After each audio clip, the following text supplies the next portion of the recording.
नमस्कार दोस्तों।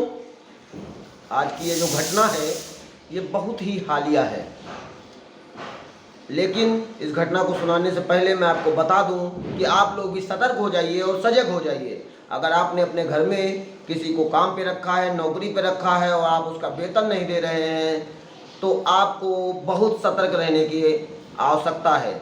जैसे कि ये घटना जो है जो मैं आपको बताने जा रहा हूँ, ये घटना है 3 अगस्त 2023, मतलब अभी 4-5 दिन पहले की ये घटना है। दरोगा दिनेश चंद्र मिश्रा हत्याकांड, जो कि फिरोजाबाद जिला, उत्तर प्रदेश का फिरोजाबाद जिले का थाना औराव की चंद्रपुरा चौकी पर कार्यरत थे दरोगा दिनेश चंद्र मिश्रा।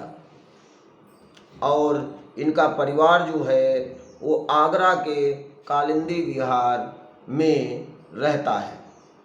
इनकी बेटी पूजा पुलिस विभाग में ही कार्यरत है और इनका बेटा मोहित मिश्रा की शादी हो चुकी है और बेटी लवली मिश्रा नर्सिंग की तैयारी पूरी कर चुकी है। और एक इनका छोटा भाई भी पुलिस विभाग में कार्यरत है जिसका नाम है योगेश मिश्रा। जैसा कि मैं बता दूं, दिनेश चंद्र मिश्रा का आगरा जोन में 3 साल पहले ट्रांसफ़र होकर आए थे। इससे पहले वो हेड कांस्टेबल के पद पर कार्यरत थे और आगरा जोन के बहुत से ज़िलों में उन्होंने कार्य किया था। हेड कांस्टेबल से अभी 7-8 महीने पहले वो दरोगा पद पर नियुक्त हुए थे। एसआई, सब इंस्पेक्टर, दरोगा या हल्का इंचार्ज। जैसा कि मैंने बताया, थाना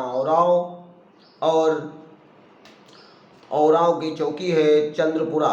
वैसे जो अगर कहा जाए तो ये मूल निवासी जो थे वो कन्नौज जिले की इंदरगढ़ थाने के सादात नगर गांव के मूल निवासी थे, लेकिन इनका परिवार आगरा के कालिंदी विहार में रहता है और अभी जल्द में ही दरोगा बने थे।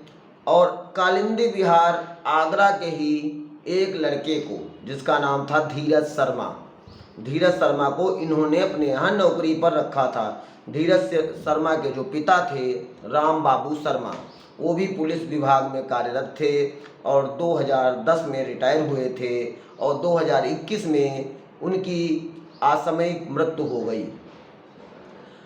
इसकी पत्नी धीरज शर्मा की इसको छोड़कर जा चुकी थी। एक बेटी की जिम्मेदारी थी और वो कालिंदी विहार में रहता था। वहीं पर दिनेश मिश्रा से इसकी मुलाकात हुई। इसने अपनी आर्थिक स्थिति बताई, जैसे कि इसके पिता पुलिस विभाग में कार्यरत थे, तो इन्होंने उसको देखते हुए इसको अपने यहाँ काम पर रख लिया और 10,000 रुपये प्रति माह वेतन देने के लिए भी बोला। और ये जहाँ चौकी पर तैनात थे, यहाँ खाना बनाने के लिए कुछ अन्य उपयोगी जो काम होते हैं उसके लिए उसको रखा गया और 1 महीने तक इन्होंने वेतन भी दिया। अभी इनको लाए 3 महीने ही हुए थे, 2 महीने का वेतन बाकी था, जिसके लिए वो इनसे बार बार कह रहा था। 3 अगस्त 2023 को दरोगा दिनेश चंद्र मिश्रा जी अपनी चौकी से पीथेपुरा जो एक गांव है वहाँ पे डवरी एक्ट, दहेज प्रथा के केस की विवेचना करने के लिए गए थे। जब ये विवेचना करने वहाँ पर गए, उन्होंने विवेचना पूर्ण की। विवेचना पूर्ण करने के बाद जिन तथ्यों व आधारों के आधार पर विवेचना के जांच की जाती है, वहाँ से जब ये वापस आ रहे थे तो पीथेपुर से जो चंद्रपुरा आने का मार्ग है उसमें जंगल टाइप का पड़ता है। उस जंगल जैसे मार्ग में इनके ऊपर बदमाशों द्वारा हमला कर दिया जाता है। जैसा कि इनके पीछे ये अपने वो नौकर धीरज शर्मा को भी लेके गए थे। धीरज शर्मा बताता है कि पहले बदमाशों ने टायर पर फायर की थी। दरोगा साहब एक गाड़ी चला रहे थे, लेकिन दरोगा साहब गाड़ी चलाते रहे और अचानक मैं समझ नहीं पाया और दरोगा साहब गाड़ी लेकर गिरे और मैं भी गिरा और बदमाशों ने इनके ऊपर गोली से प्रहार किया और इतना जल्दी में ही सब कुछ हो गया कि मैं समझ ही नहीं पाया कब बदमाश आए, कब उन्होंने घटनाक्रम किया और कब घटनाक्रम करने के बाद वो वहाँ से फरार हो गए। और इसने सबसे पहले सूचना दिनेश मिश्रा की पत्नी को दी, फिर इनके बेटे मोहित मिश्रा को इसकी सूचना दी कि इनका एक्सीडेंट हो गया है, ऐसी ऐसी घटना हो गई है। उन्होंने तुरंत पुलिस विभाग को सूचना थी। जैसे ही ये पता चला कि फिरोजाबाद जनपद का थाना औरांव की चंदपुरा चौकी पर कार्यरत दिनेश मिश्रा और एक दरोगा की ही हत्या हो गई है, ये खबर आग की तरह पूरे जिले में फैल गई। जैसा कि माना जाए कि पुलिस ही जब सुरक्षित नहीं रहेगी तो जनता कैसे सुरक्षित रहेगी।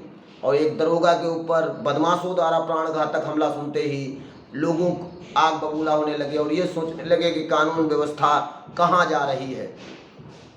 ऐसे में जब ये आग की तरह फैली तो एडीजी राजीव कृष्ण, जो आगरा जोन के एडीजी हैं, राजीव कृष्ण भी मौकाए स्थल पर पहुँचे और आईजी दीपक कुमार भी पहुँचे, एसएसपी आशीष तिवारी और डिप्टी एसएसपी रणविजय सिंह, जो कि फिरोजाबाद देहात के एसएसपी हैं, और इसके अलावा फिरोजाबाद एसएसपी शहर सर्वेश कुमार मिश्रा भी घटनास्थल पर पहुंचे।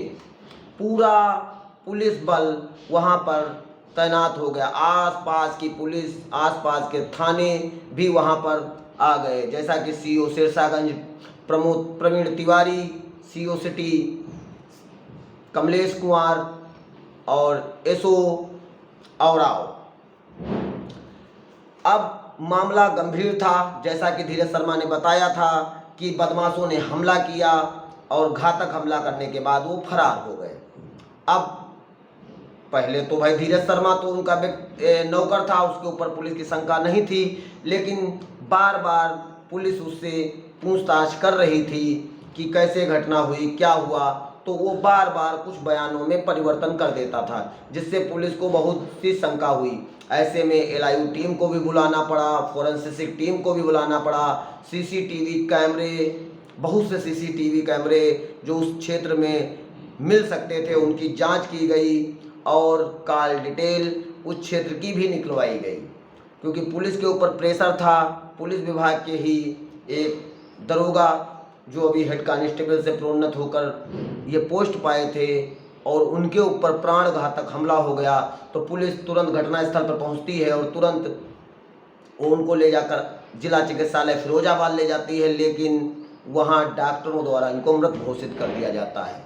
परिवार वाले भी आ जाते हैं। परिवार वाले जब अब पिता को देखते हैं तो बेटियां दहाड़े मार मार कर रोने लगती हैं, परिवार के लोग रोने लगते हैं और इनकी जो सरकारी नियमावली है, नियमावली के अनुसार शहीद का दर्जा देते हुए इनको श्रद्धांजलि अर्पित की जाती है और 100 इनके गांव कन्नौज इंदरगढ़ के सादत नगर भेज दिया जाता है, जहां पर उनका अंतिम संस्कार कर दिया जाता है पंचनामा पोस्टमार्टम के पश्चात।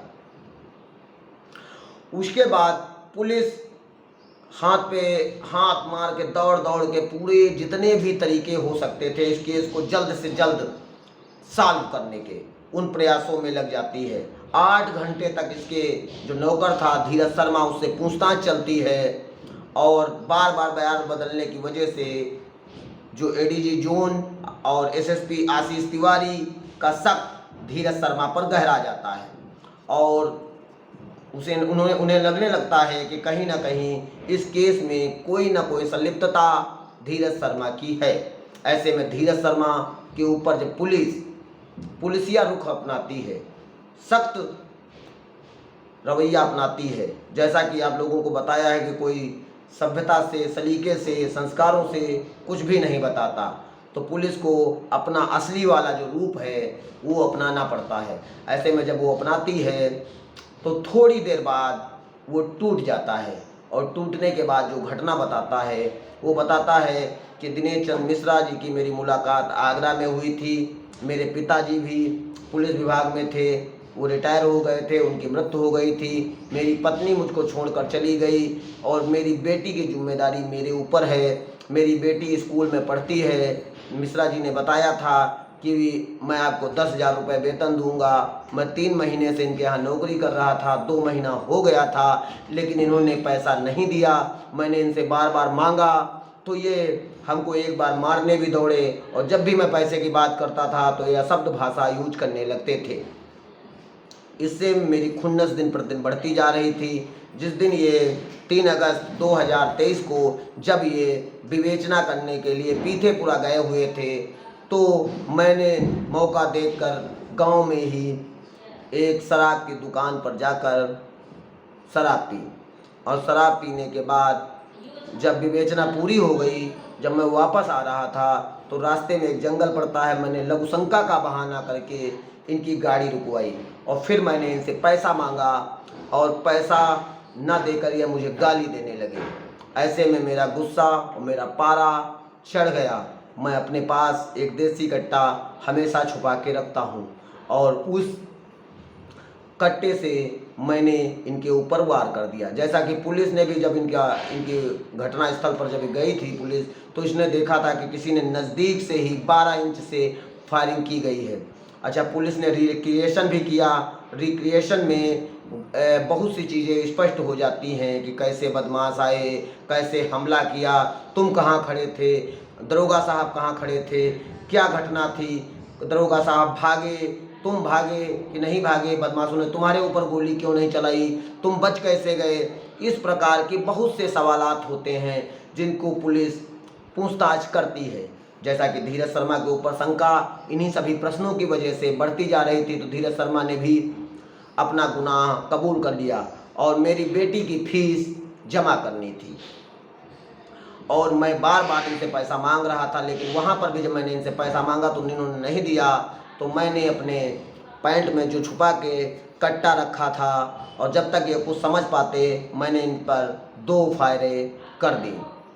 जो 2 गोलियां उनके लगी हुई थी, एक सीने पर और एक गले के पास, जिससे वो गिर पड़े और उन्होंने जो लास्ट शब्द बोला कि धीरज तुमने ये अच्छा नहीं किया। अब मैंने ये घटनाक्रम कर तो दिया है लेकिन मुझे बहुत अफसोस है, मुझे ऐसा नहीं करना चाहिए था। जैसा कि पुलिस ने सारी जानकारी इकट्ठा की तो जानकारी में ये भी आया कि ये पढ़ा लिखा आदमी है, इसने बीएससी कर रखी है, लेकिन परिवार की आर्थिक स्थिति थोड़ा ख़राब होती जा रही थी जिसकी वजह से ये मिश्रा जी के पास नौकरी करने आया था। और लेकिन कोई 10 या 20 हज़ार रुपये के लिए एक पुलिस विभाग में कार्यरत दरोगा जैसे व्यक्ति की भी हमला या घटना या हत्या कर सकता है, तो इससे बहुत सावधान रहने की आवश्यकता है। जैसा कि पुलिस बल बहुत जल्दी इस केस को सॉल्व करने के लिए लगा हुआ था और उसने 36 घंटे में ही इस केस का खुलासा कर दिया और खुलासा होने के पश्चात धीरज शर्मा की निशानदेही पर जो उसको मारने के बाद उन्होंने वो कट्टा वहाँ पर झाड़ियों में छुपा दिया था, उस कट्टे को भी बरामद कर लिया गया है, उसके बयान दर्ज किए गए हैं। और जो एसएसपी देहात हैं रणविजय सिंह ने, उन्होंने प्रेस वार्ता करके इस केस को पूर्णतया पत्रकारों के समक्ष खोल भी दिया है। और ये घटना अभी जैसा कि जल्द की घटना है, इसने पूरा आगरा जोन, पूरा प्रदेश हिला के रख दिया कि पुलिस विभाग का दरोगा, उसके ऊपर बदमाशों से प्राणघातक हमला। लेकिन जब तथ्य खुलकर सामने आए तो पता चला कि प्राणघातक हमला नहीं, ये आपसी रंजिश, पैसे का लेन देन, जिसकी वजह से इस प्रकार का घटनाक्रम हुआ। आप लोगों से निवेदन है और कहना भी है कि अगर कोई व्यक्ति को आप लोग नौकरी पर रखते हैं और उसका पैसा नहीं देते हैं तो उससे अशब्द भाषा में बात मत करें। नहीं तो कभी भी कोई भी सिरफिरा टाइप का आदमी जो आगे पीछे कुछ भी नहीं सोचता, वो जिस बेटी के लिए फीस के पैसे मांग रहा था अब उसकी बेटी दादी के पास रहती है आगरा में। अब उसकी सुरक्षा कौन करेगा, क्योंकि पुलिस ने उसको तो भारतीय दंड संहिता की धाराओं के अंतर्गत मुकदमा पंजीकृत करते हुए साक्ष्यों, तथ्यों, गवाहों के आधार पर जेल भेज दिया है। ऐसी घटनाएं हमें सोचने पर मजबूर कर देती हैं और सतर्क रहने पर भी मजबूर कर देती हैं। तो आप लोग सतर्क रहिए और जागरूक रहिए और दूसरों को भी जागरूक करते रहिए। दरोगा जी की हत्या बहुत ही दुखद, बहुत ही निंदनीय है। तो आप लोगों को अगर ये तथ्य और कहानी अच्छी लगी हो तो प्लीज़ मेरे चैनल को लाइक करें, कमेंट करें, शेयर करें और सब्सक्राइब करें। धन्यवाद। जय हिंद, जय भारत।